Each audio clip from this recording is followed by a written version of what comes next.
Toute la nuit, l'idée que Grand allait mourir le poursuivit. Mais le lendemain matin, Rieux trouva Grand assis sur son lit, parlant avec Tarou. La fièvre avait disparu. Il ne restait que les signes d'un épuisement général. « Ah, docteur, disait l'employé, j'ai eu tort, mais j'y recommencerai. Je me souviens de tout, vous verrez. » « Attendons, dit Rieux à Tarou. Mais à midi, rien n'était changé. Le soir, Grand pouvait être considéré comme sauvé. Rieux ne comprenait rien à cette résurrection. À peu près à la même époque, pourtant, on amena à Rieux une malade dont il jugea l'état désespéré et qu'il fit isoler dès son arrivée à l'hôpital. La jeune fille était en plein délire et présentait tous les symptômes de la peste pulmonaire.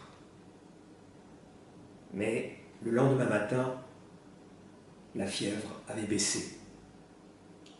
Le docteur crut reconnaître encore, comme dans le cas de Grand, la rémission matinale que l'expérience l'habituait à considérer comme un mauvais signe. À midi, cependant, la fièvre n'était pas remontée.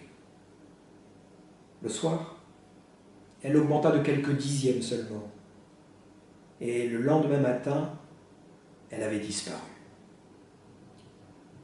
La jeune fille, quoique faible, respirait librement dans son lit.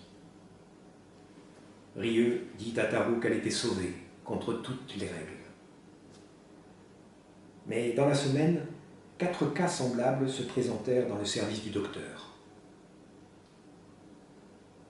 À la fin de la même semaine, le vieil asthmatique accueillit le docteur et Tarou avec tous les signes d'une grande agitation. « Ça y est, disait-il, ils sortent encore. »« Qui ?»« Eh bien, les rats !»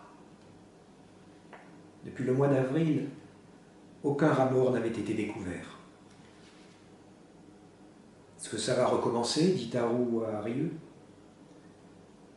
Le vieux se frottait les mains. « Il faut les voir courir. C'est un plaisir. »